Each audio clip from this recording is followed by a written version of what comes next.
On today's video, we are going back to the basics, basically covering what is Agile, right? I know so far my platform I've been covering for people that are interested in being a Scrum Master, people that are going through interview phase, and people that are actually practicing as Scrum Master. But my goal today is basically to cover like basic and simple way of defining what is Agile and why do companies even decide to even adopt Agile, right? Welcome back to Aisha Scrum. I'm very happy to have you join my platform. For my existing subscribers and my new subscribers, I welcome you all. By the way, if you've been finding my content valuable, like and subscribe to my channel. I really appreciate it. So let's get into the video. So this is the agenda I have planned for us today, basically just to cover a little tiny bit about waterfall, because sometimes we have to understand the why.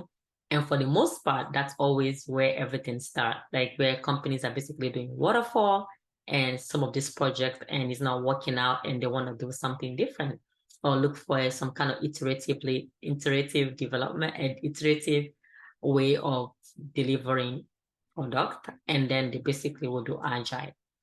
And we're also going to cover like my own research based on research I've done online, what I've come up with, what is Agile. And also we can go over the basic of the Agile values, the Agile principles, and Agile versus Waterfall. And also at the end, we'll cover the Agile mindset because that's also very important, right? So the first thing I have is basically covering waterfall, right? Basically, they call this the predictive model. That's what the Pembroke basically calls waterfall. I know like we call it waterfall is the same as the traditional model. It's the same as the predictive model, so that's waterfall.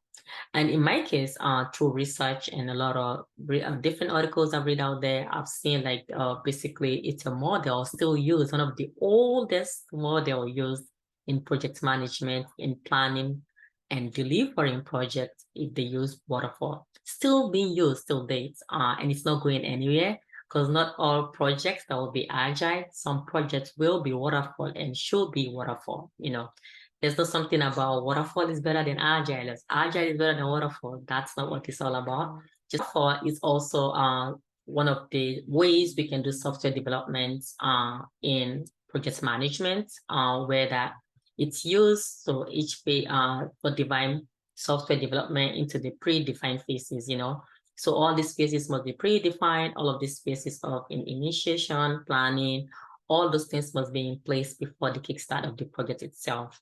And each phase must be completed before we move on to the next phase, meaning that it's a linear model, it's a linear approach, meaning that we can go back. That's why it's even called waterfall, because the water, when it's falling downward, and the water cannot go backward. To be honest, that's what I think why they call it waterfall. But just to say that basically you can keep going down, go down the steps, and you shouldn't go back. So in the early phase, we always gather all what we need for the project, like gathering the requirements, the initiation, the prototype, the POC, all those different things to be done prior to kickstarting the project itself. And that must be 100% really planned in the project's plan and really documented before we move on to development and implementation, right? So sometimes, with all of this, there's always gaps in the initial phase, especially for a project that's new, that's never been done, which a lot of time companies, we all know the markets, right? There's always competition among different companies and everyone want to be the first of everything. So sometimes when they're doing this software development, these are things that no one have ever done or something that have never been done in the past. So with all of this, they have to sometimes gathering the requirements was not enough because what if they don't know and they miss something? Then guess what? Too bad. You can go back and change it. And even though sometimes they do might change and go through a whole change request, but in that early phase, a lot of things yet is not known, right? So then if all that is done, that phase is done, then we'll move on to the next phase. If they have to do the designing, implementation, verification, deployment, and they do one large go live, right? Sometimes it might take like up to a year and a half, 2 years, depending like how big or large of the project with this, right? So what happened after this? After that's being the norm, being used for all of these years, for all these hundreds of years. I know I heard one time I was looking at research saying from six centuries they've been using waterfall, So these people, these 17 engineers came together in Utah, basically was professing we have to uncover better way of doing things, doing software development, basically by doing it and help other do it, right? Although later on, I know people like, oh, Agile didn't start in 2001. This been going on. We had Lean, we had Kanban, all of those years. Yes, it is true. Toyota started that Kanban Team years ago. But talking about the Agile manifesto, how all of this came about, this all started in 2001 in Utah when these 17 engineers come together and decided that we have to uncover better way to do software development. Yes, we have waterfall, the current processes we have, but there's a lot of gaps. Sometimes we build this software, we build all of it, and at the end, it's not valuable to the end user. And at the end, sometimes we discover things along the way, but we can't go back and make those changes. And we are basically building stuff, and at the end is only sometimes used, only 8% or less of it, it's utilized by the end user. So with that, there is a gap somewhere. We have to find better way of doing it. So that's why the Agile manifesto comes in place, you know.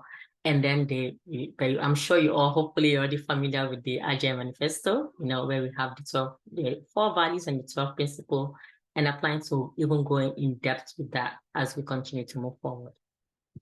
So the next slide is basically my own way of defining Agile. I think I even have my source here, where I have the source of where I got this article, because I really want to give people credits because I didn't get all of this from my head. I did a lot of research and I was able to find this definition out there. And so I was able to come up with this definition of Agile as a software development methodology based on iterative development, and basically should be used for complex project whereby the end is not unknown. We don't know much about this and we are not familiar about this. And also we will actually get more value if you can iteratively develop this particular project. And if that's the case, then Agile is something that can work for us. Because why? It is flexible and we are also, instead of us delivering all of this at once, we are delivering part of each of this big bank launch, like future delivery, like half of each incrementally, we're delivering iteratively, and at the end, we'll hopefully get some kind of increment in each of the end of an iteration, So, which is basically evolves around collaboration team between teams that are self-organized and basically cross-functional team that will come together and work together and collaborate with stakeholders, collaborate with end users, basically deliver this value. So that's how I was able to give this definition. We also will cover more definition as we move on with this slide. So then let's cover the 4 values, right? So what is these 4 values? I know for maybe some of you know all of these 4 values. For people that are new to Agile, that are coming to this space, this is something that you're like, okay, I want someone that will further explain this for me so I can hear it. So that's why I'm doing these videos actually. By the way, if you've been finding my content valuable, like and subscribe to my channel. I really will appreciate it. And if you're interested in mentorship, do not hesitate to email us at admin@aishascrumtech.com. Okay, so now, remember I was talking about those 17 developers. They came together in Utah and they were discussing better way of doing software development. And during that meeting, they came up with these 4 values, right? They were like, okay, let's look at our current process of waterfall. What is good in the waterfall? What is not? And we are giving this proposal of having these 4 values. Not that we don't value the other thing on the left, which is how the picture looks, right? But basically, we prefer this item, meaning that we prefer individuals' interaction over processes and tools. We are not saying that we are not using any process. We are not saying that we don't need any tools. We actually will need that. We're actually going to need some kind of process set in place. We're actually going to be needing some tools to help us better plan and better track our project. But we should value that interaction between individuals We should value communication. We should value meeting people face to face and discuss this particular project over us just sending documentation, emailing things, just following tools. Let's build that connection. Let's have discussion about the problems and find ways and brainstorm how we can solve it. Interaction, us together as a team, So that's the number one. And the next thing we should also value is working software, right? It is very important that we should document, right? So it's saying we value working software over comprehensive documentation. We are not saying that we're not going to document. We are not saying that we don't value all of this documentation that will come through with this project. But we should value that at the end of the day, the true way to measure success, the true way to measure that we are actually able to achieve something is by looking at the working software itself, right? And if you'll recall, that's why we do sprint review, right? And I'm sure if you all start looking at pitting 1 and 2, you're like, okay, that's why we have daily Scrum, right? Because we're doing our individual interaction every day. So we can have face-to-face conversation every day, even for 15 minutes, right? Discuss any blockers and working software over comprehensive documentation. Then we can showcase this working software to our stakeholders, interact with our stakeholders and get feedback from that and improve our working software itself. And at the same time, we can document. We all know that we do document, but we should value and measure progress based on the working software itself. And the next thing is customer collaboration over contract negotiation. We are not saying that we're not doing any contract negotiation. We can do all of that behind the scene, but we should also include the customer throughout the process of development of that particular product. Why is that? Because guess what? At the end of the day, is that customer, that end user will be the one utilizing this product. So if we can involve them throughout the process, it can help us help them make everything better. So we have the win-win situation, right? We will save, we'll reduce waste, right? We will increase, we have happy customer, improve quality, and also we are basically, they're seeing the whole process is taking until they finally can get their usable product, right? So that's why we do iteratively development, and each of those iterations, we get some kind of increment at the end of the iteration. So that's why I want to include customers throughout. And customers sometimes can be some stakeholders, that are using this product, anyone that basically will be using the product. And the last thing we have in part of the 4 values is responding to change over following a plan, right? So that's another one big misconception out there. People like, oh, Agile team do not plan. Agile team do not do this. Oh my God, we do the biggest planning more than any other processes out there, right? Because think about it.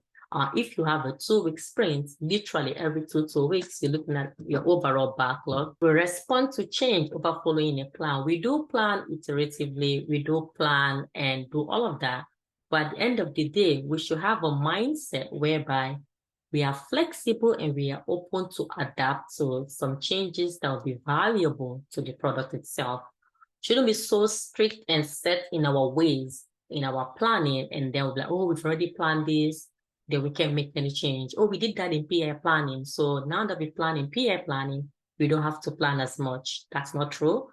Even you do plan during PI planning, you're planning and you're assessing your backlog, ordering the backlog and reordering the backlog will not end. And you still have to do your backlog refinement. You still do your sprint planning, just to ensure that all the time we are able to have that flexibility and mindset that we will also respond to any scope change and assess it. If it's valuable, we can add it to the sprints. And that some kind of mindset is very important for all team that's working in Scrum should have that. So that's why we will always want to respond to change over just following a plan. Now, I was able to find this very detailed description on the 12 principles and what it means from Agile manifesto.com. This is the source of this, but this is where I found this particular detail 12 principle, and this 12 principle all is basically the foundational thing that almost all Scrum teams or all Agile teams should follow. And the number one, if you sometimes you relate, you see that there's some kind of little repeat here. because the 12 principle definitely aligns with the 4 values, right? Highest priority is to satisfy our customer through early and continuous delivery of valuable software, right? And this all tie back to the value, and we want to all time make our customer happy. And we all know that that's not easy, right? To always have your customer, because we are, as much as we are the one delivering, doing this delivery, that we are also our customers in one way or form.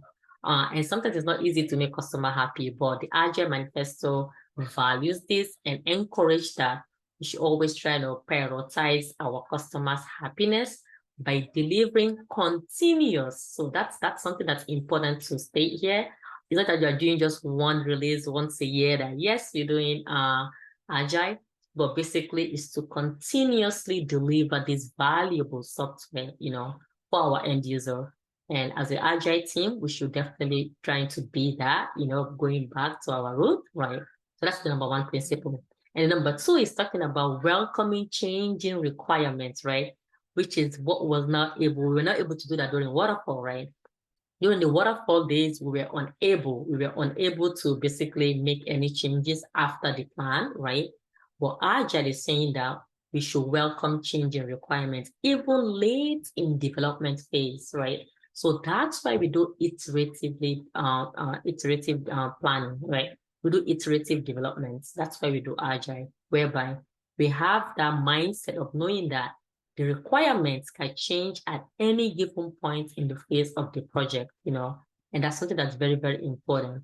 So we have to allow that as a team. We have to promote that as a team, because at the end of the day, we want to fulfill priority 1, principle 1, which is to satisfy our customer. And sometimes we all know that this priority can change. We should have that mindset that it will.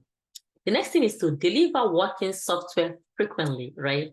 So the question is, are you delivering working software frequently?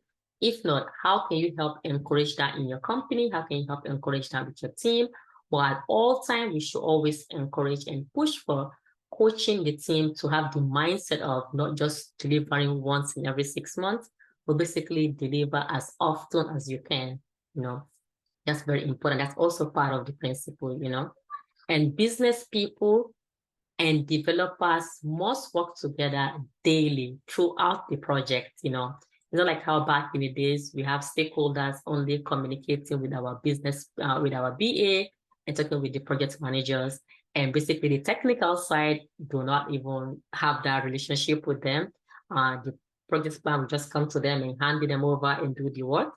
But in this case, Agile is promoting and bringing those two bodies together, meaning that the business people and the technical people must collaborate and work together and see themselves as the people of the same team to try to achieve this goal from early on throughout the phase of the project. So that's extremely important, and build projects around motivated individuals. Give them the environment, support they need, and trust them to get the job done. This is very, very important, And this motivated individual, guess who it starts from? Us Scrum Masters, right? We Scrum Masters sometimes help create that environment. We help change and get that mindset to the team, whereby we'll foster that nice, good, safe, happy environment where people will be motivated, wanting, are happy to come to work. I guess who they see and meet every morning first? Us, Scrum Masters, because daily Scrum is almost the first meeting of the day. And they're coming across you, and then you are the Scrum Master, then you are always just this grumpy and sad. You don't want that. You want to have this environment when it's open and people are basically have and know that they are coming to this place. It's a safe place to discuss any issues that the team is facing. It's a safe place to address issue. A leadership too have that mindset of when things are being told to them is basically to help resolve issue and not being basically used as a negative thing or against performance evaluation, So that's very, very important for us Scrum Masters to continue drive that nice, safe environment where we can have a good software delivered with this motivated individual. And another thing that's very important is the trust, right? Leadership and everyone must trust the team, Now, the team can be trusted because you already hired them, right? They went through all the phase of interview, they went through all the stages, and you chose them to come to the company. So you know they have the skill set and the background, and now trust and believe them for them to basically now able to deliver this high priority, valuable software to the end users.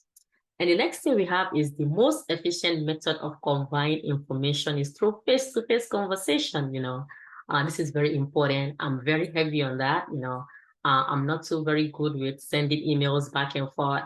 As soon as I see the message is going 1, 2, 3, okay, can we just jump on a call, because it's just, I'm talking about people work in a different location.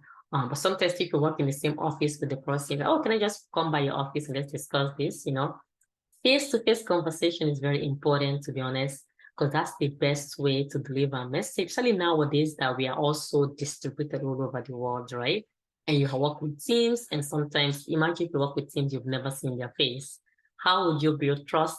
How would you build that environment? So that's why it's very important for us Scrum Masters to lead by example, right? So the next thing I have here is working software is the primary measure of progress. This is very, very important.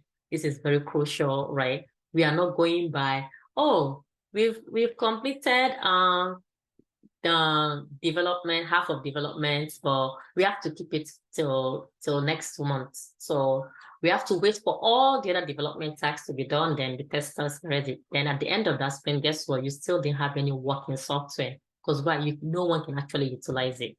So the working software being the primary measure of progress is extremely important. Not when a team have a high velocity or when a team have oh, this one team member completed 10 story points, the other team member completed 20 story points. Yes, it's good. You have all these high velocity, high story points. But the question is, at the end of the day, do we have a working software? Do we have it? Because a team can complete like 20 story points and at the end still have a valuable working software. That's more of a valuable team than a team that have high velocity and at the end can even deliver their working software. So that's very, very important. That's something that we Scrum Master will continue to coach team members, right? Our leadership and everyone about the importance of having working software. So agile process and promote sustainability plays and developers and users should be maintained at constant pace, So we should have that pace when we work together as a team. Sometimes things can go up and down as we continue to plan and respond to some of these changes, but we should definitely maintain that constant pace indefinitely. The next thing we have is continuous attention to technical excellence and good design. So that's why for sometimes for our team, we see company will hire good designers. So not only we're looking at the user interface and all of that, but having such a lovely looking design that can attract usability of that particular product. So if that's the case, then companies won't hesitate to invest money on that because that can actually help the people that are using that particular product. So the next is simplicity is the act of maximizing the amount of work not done is essential. So this is very important, right? So simplicity is very important. That's my motto. I like to be simple as possible. And I think every agile team should try to be simple as possible, not to complicate things, sometimes people can make some workflows so complicated to the point that by the time the team go all over all of that, they already feel so discouraged. So try to make things so simple. Don't be as so structured to the point that you forget about the most important, which is just to have the valuable working software for our end user.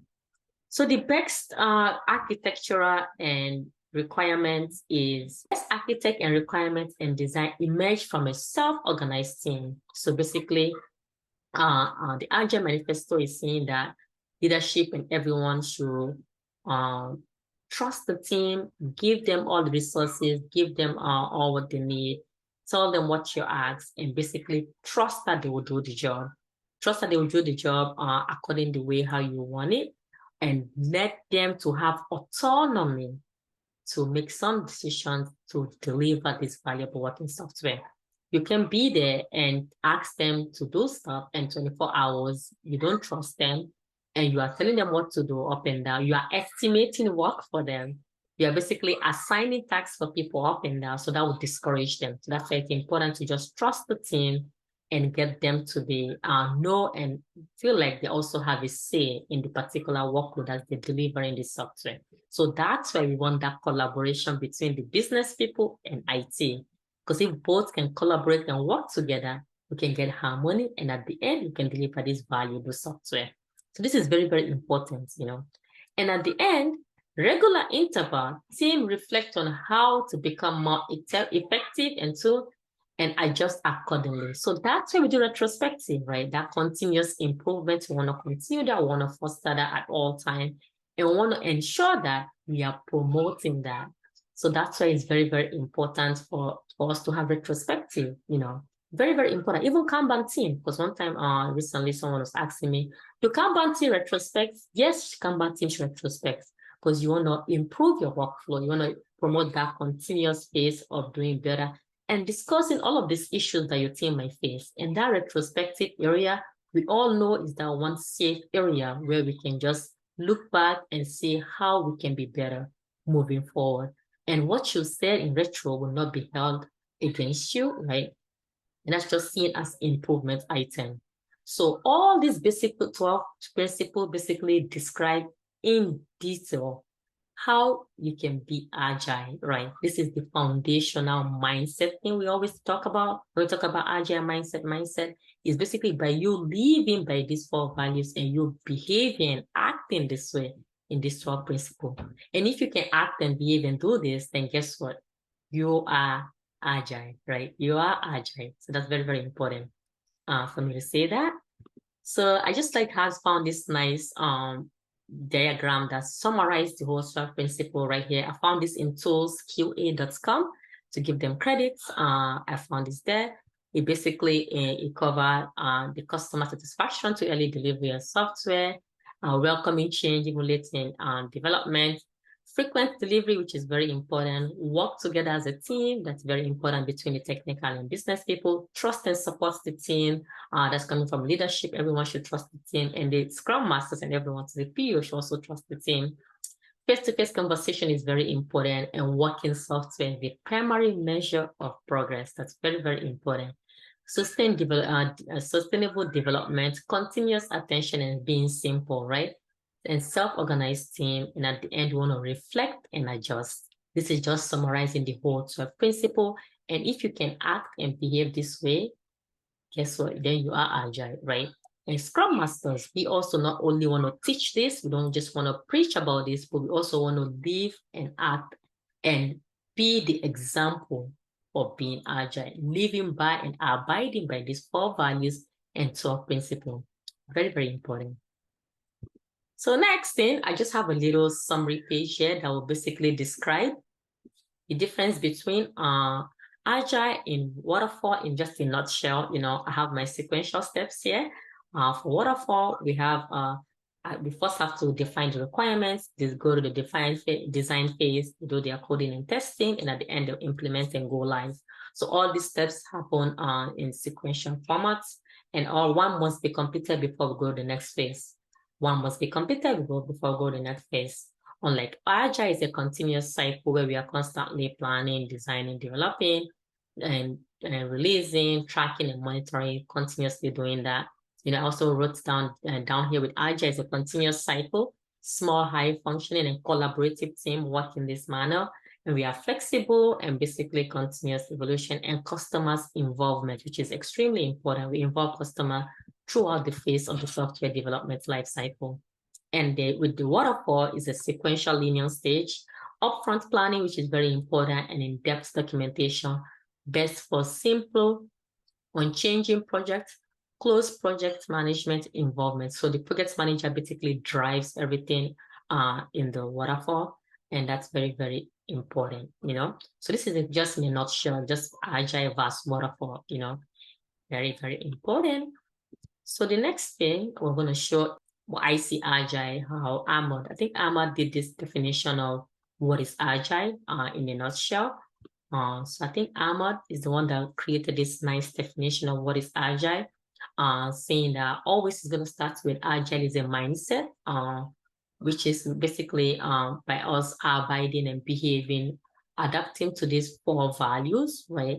described by these 4 values I went over with you all, and defined by the 12 principles, and manifested through multiple practices, meaning that agile is a mindset, the way how we behave, the way how we are flexible, the way how we respond to change, all of that going back to the 4 values, where it's detailedly described from the 4 value, and then we're further explaining the 12 principles that we want to manifest and follow. And by doing all of that, then we are being agile. That's why the mindset is very important about being agile. And then we can deliver that through different formats, either in Kanban, in Scrum, all these different way of doing agile. And we first must be agile, which is why I'm covering this what is agile video. We first must be agile before we do agile. So that's why it's very important. This definition is very, very nice by IC Agile from Ahmed from there. So then I even went further to describe doing agile versus being agile, running an agile framework, working in sprints, that's basically doing agile because you're running the sprint meetings, doing all of that, understanding and incorporating the underlying values and principles, and some ability to manage and change priority and reduce risks. That's all we do as Scrum Masters, and also help on the team as they're planning and doing their work throughout the duration of the sprints, right? Improve visibility and quality. That's what we do using our Jira tools and all of that. Regular delivery and valuable working software, which is what we want to achieve as we are doing agile, right? So that does not equal of being agile, right? And being agile is applying the values and the principle that I've already explained to you or in the beginning, and the mindset in our process, regardless of the framework, regardless if we're doing Kanban, regardless if we're doing Scrum, regardless if we're doing any other form of doing agile, the mindset remains the same. The being agile remains the same. And restless focus on the customer and end user, which is what's been preached from our the 4 values and the 12 principles. Value continuous learning and team collaboration at all times. We want to continue to learn. We want to collaborate with our team and value our team input at the same time, trusting our team. All of that is part of your practicing of being agile, right? Embracing uncertainty and welcoming changing priority. So at all times, we will never know it all. And if it's okay for you not to know it all, that's mean that you are definitely driving towards having that agile mindset, and being that agile is very, very important. And welcoming change in priority even late in development, that's going back to the 12 principles that we have that. And all of this can help you be agile. Sometimes some people ask me, Aisha, how can I be agile? Because you kept talking about being agile and doing agile. How can I be agile? Well, here is it. This is what I meant by that. By the way, if you've been finding my content valuable, like and subscribe to my channel. I really appreciate it. My goal is to get to 5,000 subscribers by next year of August. So please contribute to this goal. I really appreciate it. And if you're interested in mentorship, do not hesitate to email me at admin@aishascrumtech.com. All right, so let's go back to the video. So then I have the differences in having the fixed mindset, which are people that are sometimes very difficult to help get them to be agile, unlike the growth mindset, people that are open and flexible. So someone that have a fixed mindset, someone that focus only on producing what they already know, someone that's not willing to learn, oh, this is what I know, this is what I'm going to be doing, I'm sticking by it, unlike someone that's have the growth mindset that focus in improving how they do what they are doing, they basically they want to be better themselves, better their team, see that agile is a new way of working, a new way to help themselves, help the customers, and also help the company to help increase return of investment and all of that, and make the customer happy and improve quality. Having all that mindset is very important. Everyday expert who seek perfection and avoid failure, right? See, sometimes you have those people in your team, or some people who are there that tell, oh, I know it, or I'm perfect. I don't need to know all of that.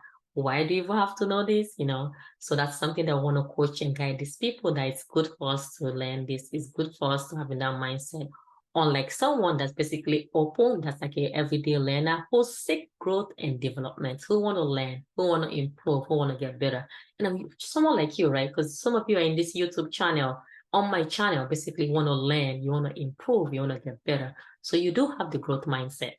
Unlike someone that who focusing on consistency, like, okay, it has to be this way at all time, this way or this way or the highway. We don't want that. or someone that will want to drive in the growth mindset is someone that focuses on continuous growth, right? Continuous growth, continuous, you want to improve yourself and also help improve the team. And the team also to have that mindset that is continuous improvement and continuous growth, you know. And another something that about people that have the fixed mindset that don't want to change, basically, they avoid challenges to prevent the possibility of failure, right? People that don't take risks, like they don't want to take any risks because they're afraid that, oh my God, I'm going to fail, right? But that's not how you grow. You know, growth mindset is someone that's willingly embrace challenges and risks possible of failure, you know, because when you fail, you will learn from that failure. The most important thing is also repeating the same mistake, right? Learning from those mistakes and grow. And that's what the growth mindset is all about. So hopefully this can help you all know how can you help develop the being agile part. Because people that are agile and have that mindset of being agile, 9 out of 10 they always will have the growth mindset on this side.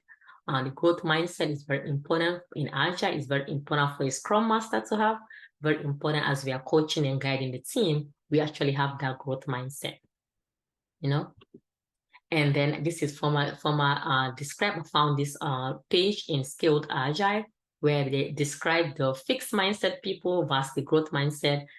People that are fixed mindset are like, oh, I can never do that. Oh, failure limits my ability. I'm either good at it or I'm not good. I'm not good at anything. I'm very bad at anything. That's not good.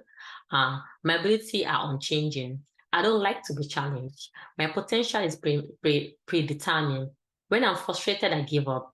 I stick to what I know. So those are people that basically do not have the agile mindset and do not have that growth mindset. Unlike someone that have the growth mindset, which is what we want in agile.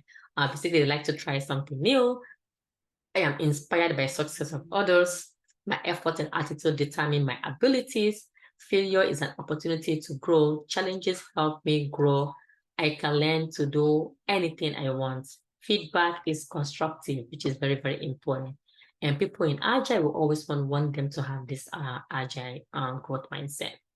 And that's it for this page. In my next video, we're going to talk about doing Agile. Because this slide, this introductory page is Agile versus Waterfall. And also what is Agile, basically covering the being Agile parts. In the next video, I'm going to cover the doing Agile parts. Thank you so much for watching this video. I really, really appreciate you all taking your time and watching all this long tutorial teaching video. If you've been finding my content valuable, like and subscribe to the channel. If you're interested in learning more about Agile or you're struggling at work, you need a mentor, someone to guide you with all these challenges you're having, do not hesitate to email me at admin@aishascrumtech.com. You also go check our website online where you can book one-to-one call at www.aishatex.com. Thank you all for